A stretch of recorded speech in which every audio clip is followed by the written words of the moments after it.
ETF index mutual funds నేర్చుకుని stock మార్కెట్లో రాణించాలనుకుంటున్నారా? వెంటనే ఈ నెంబర్కి కాల్ చేయండి.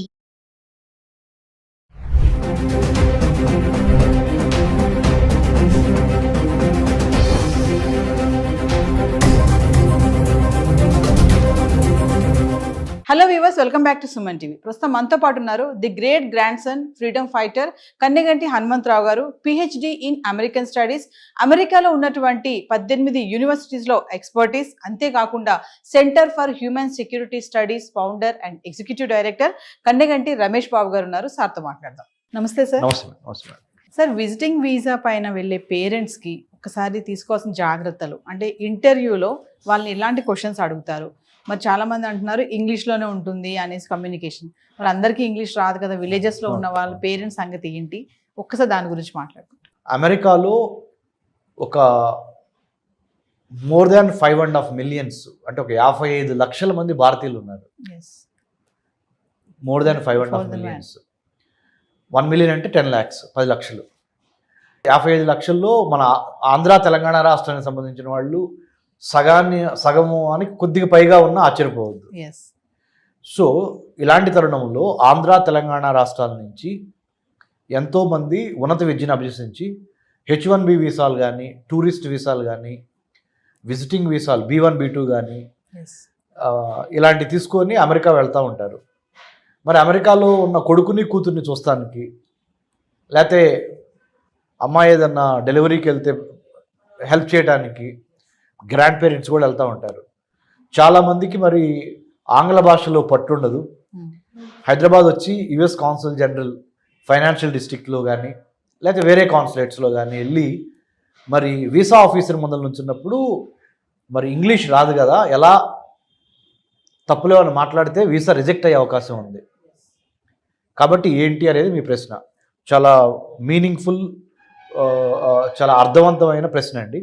దానికి ఏం చేశారంటే, సౌలభ్యం కోసం మీరు ముందరగానే ఒక ట్రాన్స్లేటర్ని US వీసా ఆఫీసర్స్తో ముందరగానే కమ్యూనికేట్ చేసి, బై ఈమెయిల్ అయితే ఈమెయిల్, బై అప్లికేషన్లోనే do you need any translator అనేది ఉంటే yes we need a translator అనేది స్పష్టంగా రాయగలిగితే, మాకు ఆంగ్ల భాషను తెలుగులో చదవటం, తెలుగు భాషను ఆంగ్లంలో చదవడానికి, తర్జుమా చేయడానికి మాకు ఒకళ్ళు కావాలి అని అడిగితే US కాన్సులేటే ప్రొవైడ్ చేస్తుంది.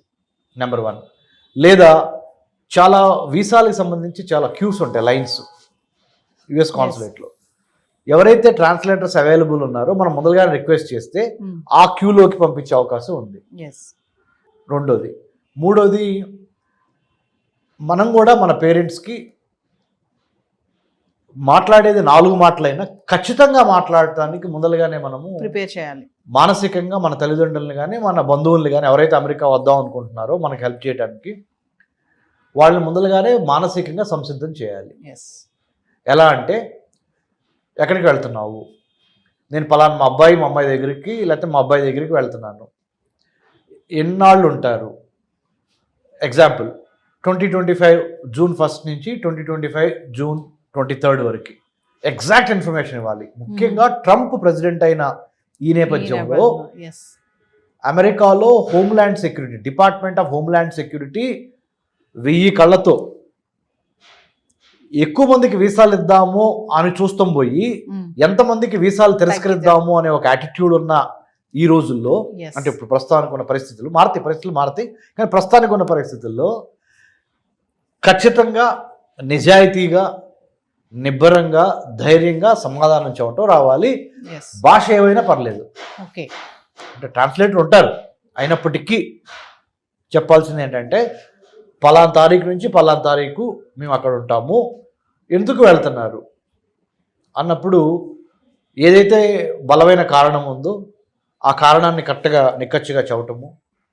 ఇదివరకిట్లాగా ఒక వీసా తీసుకొని ఇంకో పని మీద వెళ్ళి మనసులో ఒకటి పెట్టుకొని బయట వీసా ఆఫీసర్కి ఒకటి చెప్పి ఎలాగోలా సముద్రాలు దాటేసి అమెరికాలో అడుగు పెడదాం అనే ఆ ట్రెండ్ ఏదైతే ఉందో ఆ వరవడికి ఇప్పుడు ఒక ఫుల్ స్టాప్ పడింది. ఏదైనా మన మంచి కోసమే.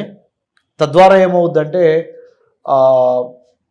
ఇప్పుడు ఏమవుతుందంటే నవీన్ గారు, 10 మందికి నిజంగా జెన్యున్ రీజన్స్ ఉన్నా ఒకళ్ళు తప్పు చేయటం వలన మిగతా 9 మందికి ఆ అవకాశాలు దెబ్బతినిపోతాయి. ఎస్, ఇది కరెక్ట్. దయచేసి మనం కూడా బాధ్యతతో మెలగాలి, ఉన్నది ఉన్నట్టుగా చెప్పాలి, మన దేశ పరువు ప్రతిష్టని ప్లస్ మన కుటుంబ పరువు ప్రతిష్టని కాపాడుకోవాలి, అబద్ధాలు చెప్పొద్దు అనే దాని మీద మానసికంగా మీరు సంసిద్ధులై వెళ్ళండి. తద్వారా దేశానికి పేరు తెచ్చిన వాళ్ళు అవుతారు, మన రాష్ట్రానికి, మీ ఊరికి, మీ కుటుంబానికి పేరు తెచ్చిన వాళ్ళు అవుతారు. అంటే ఇప్పుడు ఉన్నటువంటి పరిస్థితిలో వీసాస్ అన్ని కూడా కొంచెం స్ట్రిక్ట్ అయిపోయాయని అనుకో. చాలా స్ట్రిక్ట్ అయింది, చాలా స్ట్రిక్ట్ అయింది, కొద్దిగా కదండి, చాలా స్ట్రిక్ట్ అయినాయి. ప్రేక్షకులకి నేను చెప్పేది ఏంటంటే, ఎవరైతే చూస్తున్నారో ఈ ప్రోగ్రాము, ట్రంప్ ప్రవేశపెట్టిన స్ట్రిక్ట్ పాలసీస్ ఏవైతే ఉన్నాయో ఇప్పుడు, ఏది ఇమిగ్రేషన్ కానీ, హైర్ ఎడ్యుకేషన్ కానీ, H1B వీసాలు, లేకపోతే జాబ్స్ గురించి కానీ, ఇవి అమెరికా మిత్రపక్షాలతో పాటు ఆర్థికంగా ఎదుగుతున్న మిగతా చాలా countries, UK, Australia, Japan, South Korea, Canada, France, Germany, ఇలా ఇటలీ, ఈ చాలా దేశాలు ఈ విధానాన్ని ప్రవేశపెట్టబోతున్నాయి. లోకలైజేషన్, ఫస్ట్ లోకల్స్కి, స్థానికులకి ఎక్కువ విద్యా, వైద్యం, ఆరోగ్యం, ఉపాధిలో ఎక్కువ స్థానికులకు అవకాశం ఇచ్చి, వేరే దేశాల నుంచి వచ్చి అమెరికాలో స్థిరపడిన వాళ్ళకి సెకండ్ ప్లేసు, థర్డ్ ప్లేసు, 2వ ప్లేసు, 3వ ప్లేసు ఇవ్వాలనేది అఫీషియల్గా అన్డిక్లేర్డ్, అంటే అసలు డిక్లేర్ చేయకుండానే డిక్లేర్ చేయబడిన పాలసీ విధానం అయిపోయింది. కాబట్టి ఉన్నంతలో సాధ్యమైనంత వరకు నీతి నిజాయితీగా సమాధానాలు చెప్పి, తెలుగులో అయినా ఇంగ్లీష్లో అయినా, భాష ఏదైనా మీరు ఇచ్చే ఇన్ఫర్మేషన్, సమాచారము ఖచ్చితంగా కాన్ఫిడెంట్గా పొలైట్గా ఇవ్వండి. ఈ ఇచ్చే పరిణామ క్రమంలో మీ తల్లిదండ్రుల్ని కానీ, మీ డిపెండెంట్స్, మీ మీద ఆధారపడి అమెరికా వద్దాం అనుకుంటున్న వాళ్ళు ప్రిపేర్ చేయండి. ఆ విధంగా మానసికంగా ప్రిపేర్ చేయండి, హోంవర్క్ చేయండి. Plan, prepare, perspire and inspire. అంటే ముఖ్యంగా చక్కగా ప్రణాళిక వేయండి. ఇంట్లో కూర్చోబెట్టి హోమ్ ట్యూషన్ లాగా చెప్పండి పేరెంట్స్కి, అమ్మ ఇట్లా వీసా ఆఫీసర్ అడుగుతారు, నువ్వు ఇట్లా చెప్పు, ఉన్నది ఉన్నట్టు చెప్పాలి. ఎందుకంటే డాక్యుమెంట్స్ మ్యాచ్ కాలేదు, చెప్పేదానికి డాక్యుమెంట్స్ మీద ఉన్నదానికి తేడా ఉందనుకోండి, సారీ. కాబట్టి మంచి మెలకువలతో ఉండండి, అద్భుతంగా మీకు వీసాలు వస్తాయి, భయపడొద్దు. మీకు ఎటువంటి సందేహాలున్నా డాక్టర్ రమేష్ కన్నెగంటి నేను ఉన్నాను, మీకు సహాయం చేస్తాను. I did my PhD in American studies. America చాలాసార్లు వెళ్ళొచ్చి అమెరికన్ అధికారులతో కూడా చాలా యూనివర్సిటీస్లో పనిచేయడం వలన మాకు కొంత అనుభవం ఉంది. అనుభవాన్ని మీకు షేర్ చేస్తాను. Thank you sir. Thank you Ravindra గారు.